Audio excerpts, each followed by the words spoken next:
সাগরিকা মিস্ত্রি, বাড়ি এই বিয়ারি পাড়ায় এইখানে। ওই মাছ চলেছে জলের জল ডুবে মরছি কিসের জন্য? শওকত মোল্লা ওর জন্য ও ফিশারি করে রেখেছে, ওর জন্য আমরা ডুবে মরছি। কি জন্য ডুবে মরবো? আমরা দুবার চাষ করি, চাষ তো দূরের কথা, ডুবে মরে যাচ্ছি। শওকত মোল্লা মাছ চোর, মাছ চোর আর দিদি হচ্ছে ফাইল চোর। আর কত কি বলবো? গরু চোর, ফাইল চোর, ওদের আর কি বলবো? বলছি গরু চোর, ফাইল চোর, ওদের আর কি বলবো? আমাদের জলপা সব ঠিক করে দিতে হবে। বলছি রাস্তা জল সব ঠিক করে দিতে হবে।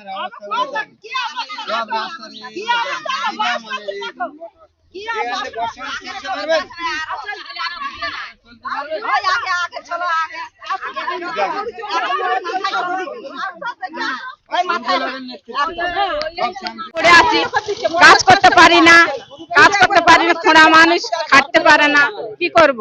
ওই খোড়া মানুষের নিয়ে পড়ে আছি।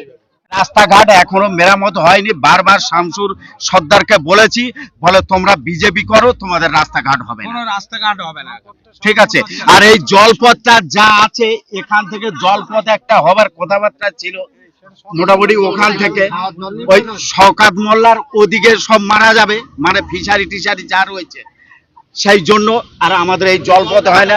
হাজার হাজার একর জমি, হাজার হাজার একর জমি এখান থেকে সব শেষ হয়ে গেছে, কোনো উন্নতি হয়নি। এখানে যে একটা ট্যাপ কলের ব্যবস্থা, এতগুলো গ্রাম আছে, এপাড়া ওপাড়া আমরা হিন্দু মুসলমান সবাই একসঙ্গে বসবাস করি, কিন্তু আমাদের এখানে একটা ট্যাপ কল নেই, একটা ভালো কল নেই। এখান থেকে যেতে গেলে 3 কিলোমিটার দূরে আমাদের জল আনতে যেতে হয়। জলের অসুবিধা, জলটা দেখতে হবে। অনেকে ঘর এসছে, ঘর কিন্তু জিনিসপত্র দিচ্ছে, কিছুই দিচ্ছে না। হ্যাঁ, জনগণ আছে, কোনো রাস্তা নেই। রাস্তা তো মানুষ রাত্রে বেরোতেই পারে না, যে কোনো ঝড় ঝাপটা হলে, যে জোরে জোরে কোনো অসুস্থ হলে যে মানুষ নিয়ে যাবে, কোনো নিয়ে যেতে পারে না। কল আছে, কোনো জল নেই।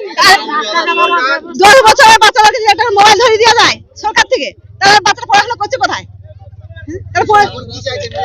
আমাদের যে মোবাইল স্কুল থেকে যেটা ফোন না দেওয়া হয়, রাস্তা ভোট দিচ্ছি কিন্তু রাস্তা করে দিচ্ছে না। একটা পোস্ট আছে, কোনো লাইট নেই, কেন এরকম হবে? নতুন সরকার চাইছি যেন উন্নয়ন হোক। এই রাস্তাঘাট, আমাদের লাইট নেই, বাচ্চাদের পড়াশোনা কোনো ব্যয় নেই, সব দিকে উন্নয়ন করতে হবে। কলটা মানে 10 বছর হয়ে গেছে, এই কলের জন্য, রাস্তার জন্য। এই একটা রাস্তাটা পোস্টার নেই, একটা রাস্তা ভালো নেই। একটা ডেলিভারি ঢুকে গেলে এখানে তো অবস্থা খারাপ হয়ে যায়। তাহলে আমাদের রাস্তাটা কিসের জন্য নেই? রাস্তা দিতে হবে এখানে, আমাদের কল দিতে হবে, পোস্টার বা লাইট দিতে হবে। ভালো আমাদের সুযোগ সুবিধা নেই এখানে, আমরা তো আদিবাসী লোক, আমাদের এখানে সুযোগ সুবিধা নেই কিসের জন্য? আমাদের এখানে দিতে হবে। সে ভোট 3টার সময় আবার জলবিদ্যার থেকে জল নিয়ে আসতে আমাদের মেয়েদের চলে আসছে, বুড়ি আছে, পুকুর খাসা ডুবে যাচ্ছে, পায়খানা পেশা করার মতো জায়গা নেই এখানে। রাস্তা কি অবস্থা, সে 18 লাখে কলে যাবে, ভালো মানুষ হলে নতুন মারা আমাদের ধরে না। আমরা তো সব সময় আমরা এই রাস্তাটা হয়নি, জলপথ হয়নি, কোনো কিছু না। আমি খুব আমরা 15 বছর বঞ্চিত। আমরা এখানে আদিবাসী শ্রেণীর মানুষ এবং আমাদের সংখ্যালঘু মানুষ সবাই একসাথে মিলেমিশে বসবাস করি। বসবাস করার সত্ত্বেও আমাদের রাস্তাঘাট হয়নি, কোনো টিউবকল হয়নি। তার কারণে আজকে এই পথ অবরোধ। আর সম্পূর্ণ দায়ী আমাদের শামসুল হক ছিল, শামসুল হক ভাই সৌরভ, এরাই থেকে বারবার করিয়েছে। শামসুল হক বারবার আমাদের নির্যাতিত করেছে, মহিলাদেরকে হেনস্থাও করেছে, এবং সেই সাথে তার ভাই সিভিক ভিলেজ পুলিশ, তার নাম সৌরভ। কি বলবো, এইটাই তো বলছি। হ্যাঁ, আমাদের তো পরিস্থিতি খুবই খারাপ।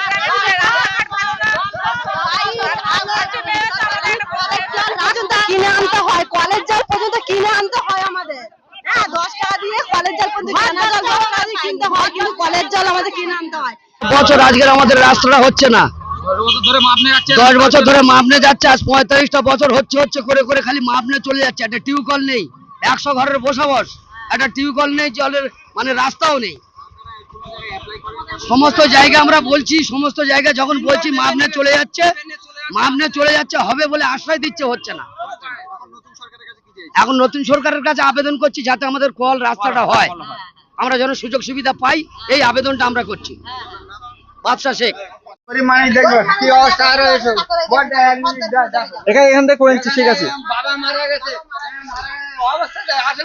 ঠিক ওখানে ওখানে ঢালে ইয়ে আছে, এখান থেকে করে নিচ্ছি, ঠিক আছে।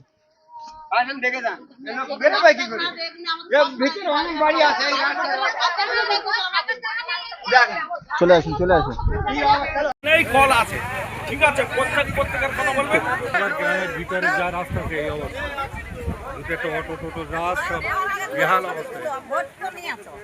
ঘরটার অবস্থা দেখো, ঘর করে মরে যাচ্ছিল, জানো, ঘর করে মরে যাচ্ছিলাম, বড় চাই ভিড় করে পিছু। ঘরটার অবস্থা দেখে তুমি আমি ঘর দিয়েছে, বাধ্য হতাম, কিচ্ছু পাইনি, কিচ্ছু পাইনি। সেইগুলো আমার দিতে হবে। আমি তো জনম ভর ভোট দিয়ে আসি, ওই হচ্ছে পদ্ম ফুল, ওই জন্য আমাকে কিচ্ছু আমি পাইনি। হ্যাঁ, আর বয়স হয়ে গেলে আমি বাধ্য ভাতা পাইনি। কি নাম আপনার? সত্যবেলা সর্দার। কি সমস্যা? হ্যাঁ, কি সমস্যা কি? ওই তো ঘর দেয়নি, আমি বাধ্য ভাতা পাইনি, কিচ্ছু পাইনি।